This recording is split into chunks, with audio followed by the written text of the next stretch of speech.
What's going on, guys? ¿Cómo están? BugaLuis here, and welcome to another match reaction here on the channel. Today we're going to be taking a look at the last minute winner of Barcelona versus Atletico Madrid, which came from Lionel Messi, none other than the GOAT, the greatest of all time, the guy who's going to win his 6th Ballon d'Or tomorrow or today, depending on where you are in the world.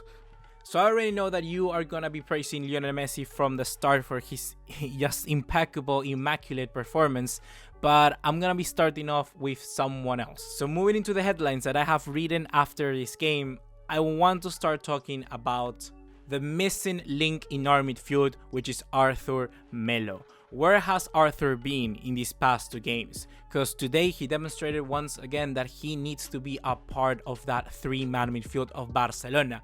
He gives us that extra little bit of just flair when it comes to creating chances from the middle of the park. He might not be the player that can help us unlock every single team out there in La Liga or the Champions League, but he constantly tries, and he has some sort of understanding with Frankie de Jong, and we can see it today in this game against Atletico. So I don't understand, I don't see any reason for why he has been dropped and why possibly he will be dropped in the future as well. There is something going on behind the scenes that is certainly affecting his continuity in the squad, in the starting 11. There is one play particularly in the 64th minute or around that time where he has the ball in the midfield, and by doing some chips he goes over 2 Atletico players and just delivers the ball to Sergio Roberto. It's a sort of ingenuity that doesn't normally come to all midfielders. He has some talent, he has some special skill in there that we gotta just keep knocking to try to unlock the full potential. So Arthur Melo has to continue in our side if we want to ensure to be the most competitive version of ourselves. The second headline that I can draw out from this game is, of course, Leo Messi. Messi, I don't know what it is. He changes constantly. Even today he was with a clean shave, but he always continues to do the same. It seems like nothing will affect him, and he had many times here in this game where he just dribbled past the opposition like they were not even there. And this is a phrase that you have been hearing all along, forever, from me, from pundits, from other YouTubers, in the magazines, in the news. It's always there, but Messi just keeps doing it. And today we saw another example of what he's gonna win that Ballon d'Or tomorrow. It's been leaked, I don't know, I cannot tell you if it's confirmed or anything, but if he is to win that Ballon d'Or like many are reporting, then there's very good reason for it. I think that for the longest of times that Messi is still alive in this world, or at least playing football, yes, he has to win that Ballon d'Or, because if it's given to the best player, he's always gonna be the best player. And the last headline that I can draw out from this game is, once again, unfortunately, this guy called Antonio Miguel Mateo Laos. He always is involved, no matter what, in whatever game he manages. With Barcelona, he has to be the spotlight, he has to be the guy making the headlines, and congratulations, you make the headline on my video, but for very bad reasons. We had a counter-attack in the last minute, we had an opportunity to get another goal, we had an opportunity to get even a bigger margin on our goal difference, which, if you didn't know, over Real Madrid is only 1 goal. So we had an opportunity, it actually matters if we score that goal at the end, but no, he had to blow the final whistle when in reality we had a clear-cut opportunity to score a goal, and that is against the rules. And then we have so many other situations where Antoine Griezmann was clearly fouled by Mario Hermoso, but no, he had to continue to play. Maybe he wanted to add that extra little bit of spice to the encounter because Griezmann is coming back to face his team in Atletico. But in reality, it's not about that. It's about doing what's right and doing what's wrong. In defense of other situations where we've seen other Atletico versus Barça games at their stadium, at the Wanda Metropolitano or be it the Vicente Calderón, they have always been some sort of sluggish encounters. We never have this sort of flair between the 2 teams. It seems that most of the time they just flip roles, and I'm gonna comment on that later down the line in this review.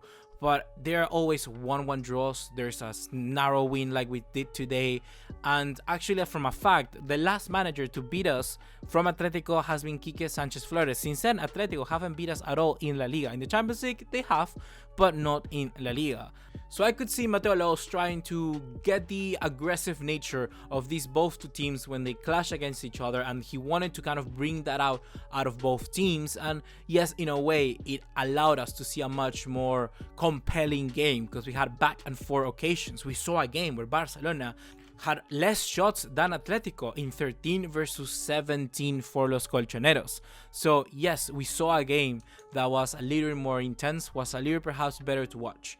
But I don't know, it depends on you guys. What do you prefer? An entertaining watch, or you much rather have what actually is right?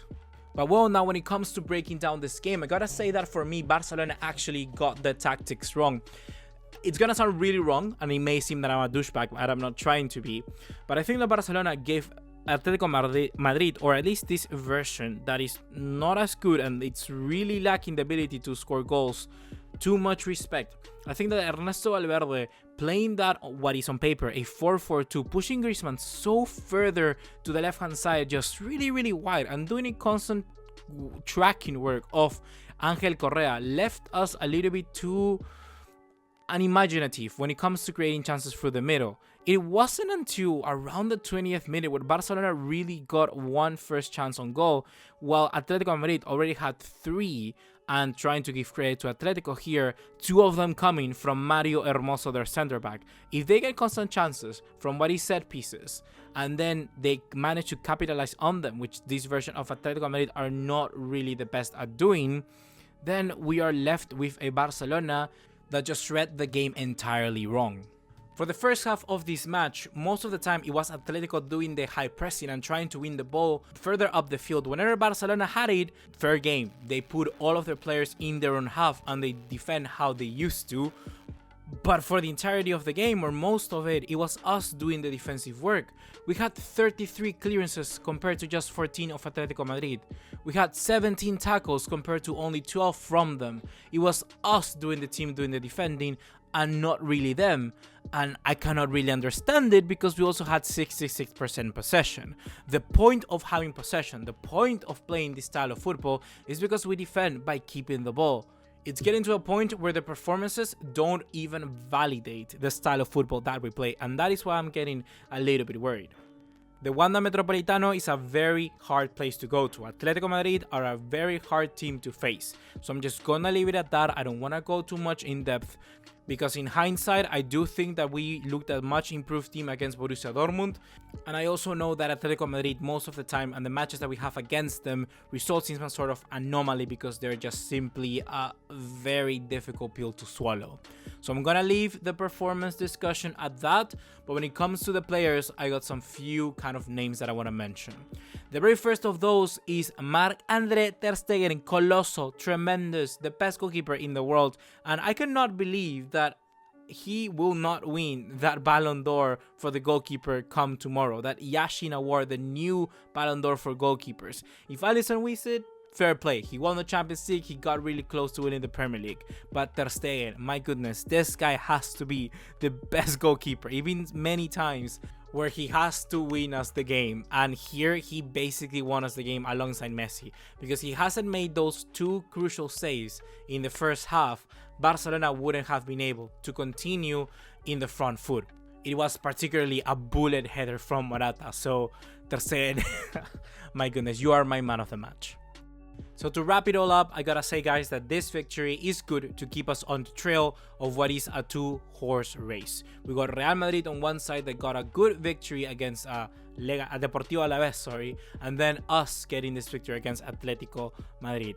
It's gonna be down to that El Clásico to see which team can get that lead that is so crucial right now. We all know that we got that game on hand, so we better use it to our advantage. I'm gonna be really looking forward to that El Clásico, especially because we don't know which side of both 2 teams is gonna show up. Who is the better team when it comes to form currently? I cannot separate one from the other. So that's gonna be everything for today guys, and I'll see you in the next one. Take care, ciao.